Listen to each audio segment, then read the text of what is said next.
Hello dear students, you are welcome to my channel Education Simplified by OCDC. This is Vinod Kumar Garg, and in this video we will discuss about cloning vectors, a topic from chapter Biotechnology, class 12th Biology. So, as you know, plasmids and bacteriophages have the ability to replicate within the bacterial cell. मतलब जो plasmid है, plasmid होता है extra nuclear DNA, ठीक है, जो कि होता है सेल के माइटोकॉन्ड्रिया में, या फिर ये होता है प्लांट्स में क्लोरोप्लास्ट के अंदर। ओके, तो प्लाज्मिड का मतलब हो गया एक्स्ट्रा क्रोमोसोमल या एक्स्ट्रा न्यूक्लियर डीएनए, जो कि न्यूक्लियस में ना होकर किसी और प्लेस में और साइट पे होता है।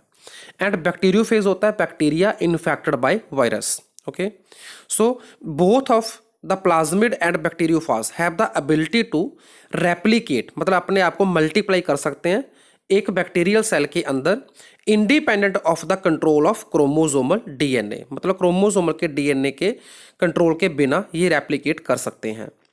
Bacteriophage because of their high number per cell have very big copy number of their genome within the bacterial cell, मतलब जो बैक्टीरियोफेज है उसका हाई नंबर होने के कारण एक सेल के अंदर इसका कॉपी नंबर भी ज़्यादा होता है। कॉपी नंबर ज़्यादा होता है मतलब ये मल्टीपल कॉपीज बना सकता है।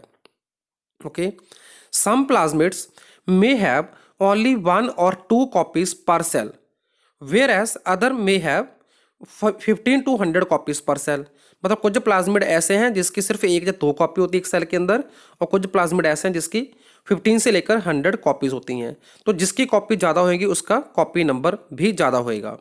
Okay, their number can go even higher if we are able to link an alien piece of DNA with bacteriophage और प्लाज्मिड डीएनए, मतलब क्या हुआ कि हम अगर किसी भी फॉरेन डीएनए को प्लाज्मिड के साथ या फिर बैक्टीरियोफाज के साथ कनेक्ट करने में योग हो जाते हैं, तो उस एलियन डीएनए को हम किसी भी होस्ट के अंदर इन वेक्टर्स के थ्रू, मतलब प्लाज्मिड और बैक्टीरियोफाज के थ्रू किसी भी होस्ट में डाल सकते हैं। And then we can multiply its number equal to the copy number of plasmid, मतलब जो एलियन पीस ऑफ डीएनए जिसको हम होस्ट के अंदर डालेंगे तो उसकी उतनी ही कॉपी हम बना सकते हैं जितना उस प्लाज्मिड का कॉपी नंबर होगा जिसके थ्रू हमने एलियन पीस ऑफ डीएनए को होस्ट के अंदर इंट्रोड्यूस किया होगा। Vector used at present are engineered in such a way that they help easy linking of foreign DNA and selection of recombinant and non recombinant, मतलब आजकल जो vector use हो रहे हैं उसको इंजीनियरिंग, जो डीएनए इंजीनियरिंग टेक्नोलॉजी जो होती है उसको यूज़ करते हुए इस वे में डिज़ाइन किया गया है कि वो इजीली फॉरेन डीएनए के साथ लिंक हो जाते हैं और हमें रिकॉम्बिनेंट एंड नॉन रिकॉम्बिनेंट को चूज़ करना, सेलेक्ट करना भी बहुत ईजी हो जाता है। सो अब हम बात करेंगे कौन कौन सी फीचर्स इसमें होनी चाहिए क्लोनिंग वेक्टर में। ओके, सो सबसे पहला है ओरिजिन ऑफ रेप्लिकेशन, ORI से इसको डिनोट किया जाता है। This is a sequence from where replication starts and any piece of DNA when link to this sequence can be made to replicate within the host cell. एक host के अंदर foreign DNA को multiply करने के लिए हमारे पास, मतलब cloning vector के पास ओरिजिन ऑफ रेप्लिकेशन सीक्वेंस होनी चाहिए। Okay, this sequence is also responsible for controlling the copy number of linked DNA. यही सीक्वेंस मतलब कंट्रोलिंग कॉपी नंबर को कंट्रोल करती है। So if one want to recover many copies of the target DNA it should be cloned in a vector whose origin support high copy number, मतलब जिसकी origin जो site है replication, origin of replication जो site है वो जितने ज़्यादा copy number को सपोर्ट करेगी तो वही क्लोनिंग वेक्टर चूज करना चाहिए अगर हमें ज़्यादा कॉपी चाहिए तो। ओके, ज़्यादा कॉपी किसकी चाहिए? हमें फॉरेन डीएनए की। उसके बाद है selectable marker. In addition to origin of replication, the vector require a selectable marker which help in identifying and eliminating non-transformants and selectively permitting the growth of transformant। Transformant का मतलब होता है जो transform हो चुका हो, मतलब जिसके अंदर एलियन पीस ऑफ डीएनए और जो होस्ट का डीएनए वो रिकम्बाइन कर चुके हों तो उसको ट्रांसफॉर्मेंट बोलेंगे, और वही हमारे फायदे के होते हैं। हमें सिर्फ ट्रांसफॉर्मेंट को ही सिलेक्ट करना है और उसी की ग्रोथ को परमिट करना होता है। Okay, transformation is the procedure through which the piece of DNA is introduced in the host bacteria. Normally, the gene encoding resistance to antibiotics such as ampicillin, chloramphenicol, tetracycline or kanamycin etc. are considered useful selectable marker. Okay मतलब वो वाली sequence जो antibiotic के प्रति bacteria को resistant provide करती हैं उसी को हम सिलेक्टेबल मार्कर के तौर पे यूज करते हैं।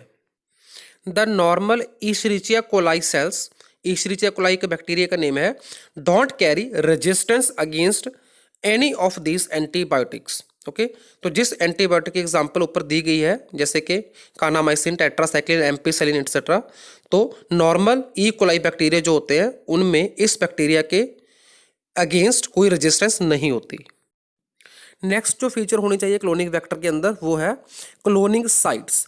इन order to link the alien DNA, alien DNA को हम फॉरेन डीएनए भी बोल सकते हैं। Okay, the vector need to have very few, preferably only single recognition site for commonly used restriction enzyme.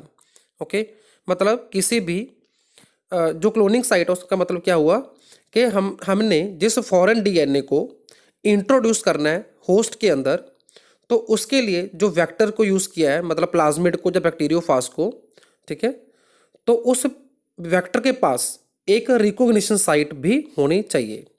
Presence of more than one recognition site with in the vector will generate several fragments. अगर एक से ज़्यादा recognition sites होंगी तो ज़्यादा fragments बनेंगे जो कि कॉम्प्लिकेट कर देंगे जीन क्लोनिंग प्रोसेस को।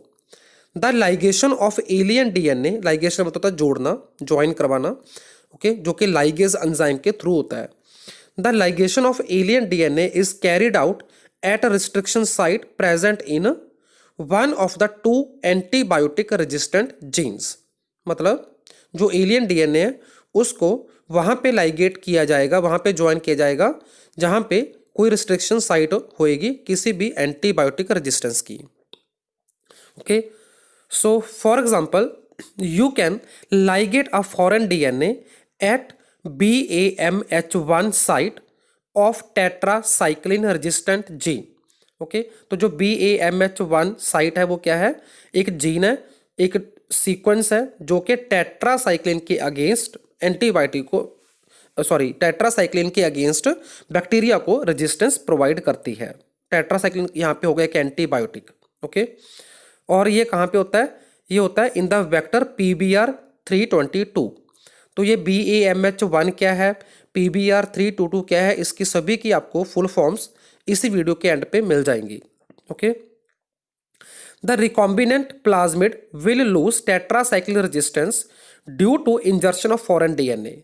अब मतलब जब हम अब इसको होस्ट के अंदर डालेंगे तो उस होस्ट को क्या होगा कि वो होस्ट इस एंटीबायोटिक मतलब टेट्रासाइक्लिन के अगेंस्ट जो रेजिस्टेंस है उसको लॉस कर देगा क्योंकि वो रिकॉम्बिनेंट बन जाएगा। ओके, नेक्स्ट है but can still be selected out from the non recombinant one by plating the transformant into tetracycline containing medium.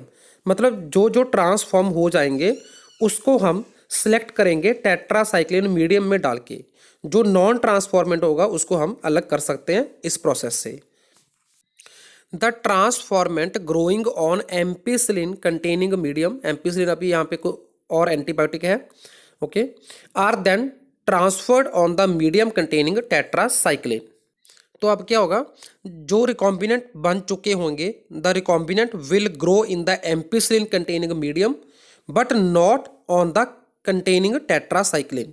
मतलब जो रिकॉम्बिनेंट बन चुके होंगे वो एम्पिसिलिन मीडियम में ग्रो करेंगे बट टेट्रासाइक्लिन में नहीं करेंगे, ठीक है। But non recombinant will grow on the medium containing both, जो रिकॉम्बिनेंट नहीं बना होगा वो दोनों में ग्रो करेगा, एम्पिसिलिन में भी और टेट्रासाइक्लिन में भी।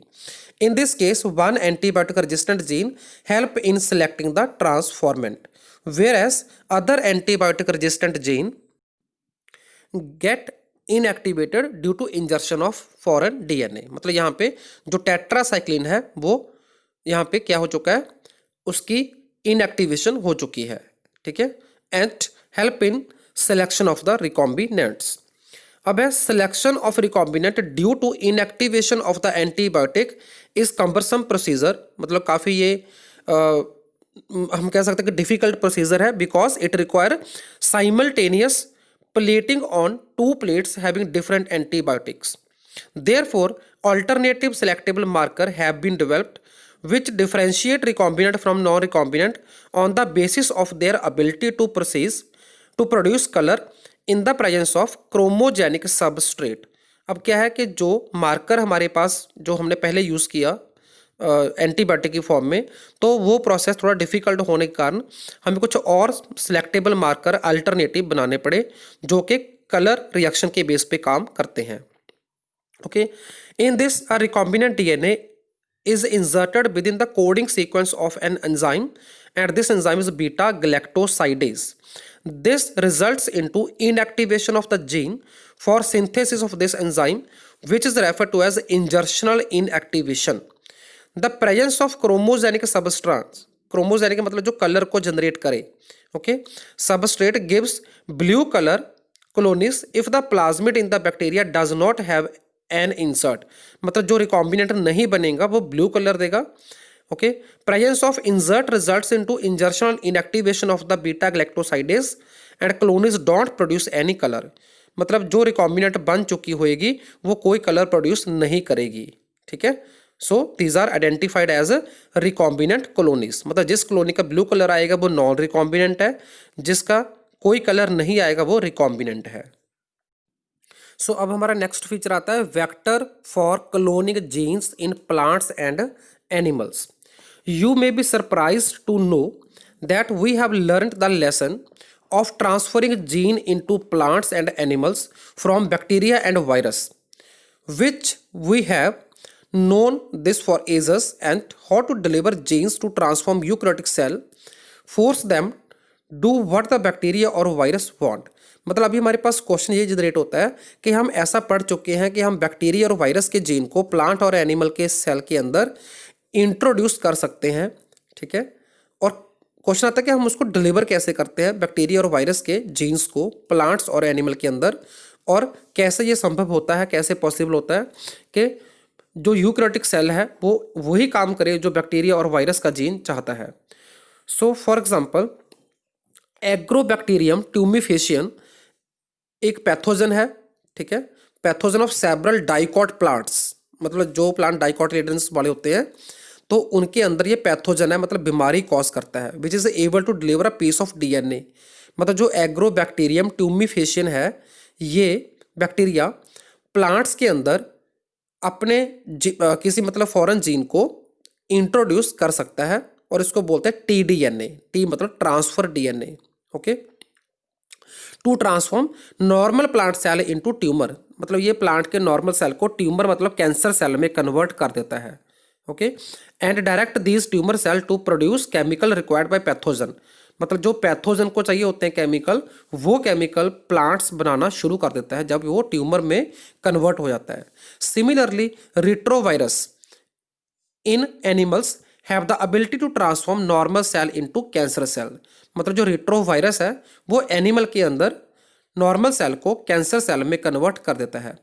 A better understanding of the art of delivering gene by pathogen in eukaryotic host has generated knowledge to transform these tools of pathogen into useful vector। मतलब जो ये पैथोजन है जो इसकी बीमारी करने की क्षमता है, तो इसी को साइंटिस्ट ने कन्वर्ट करना चाहा वेक्टर में, कि मतलब डिजीज भी ना करे, और जो इसकी प्रॉपर्टी है कि ये किसी जीन को होस्ट के अंदर इंट्रोड्यूस कर सकता है, तो वो प्रॉपर्टी को यूज किया जाए as a vector.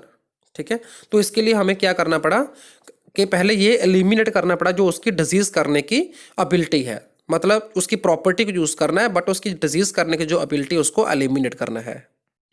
So the tumour inducing को TI से डिनोट किया जाता है।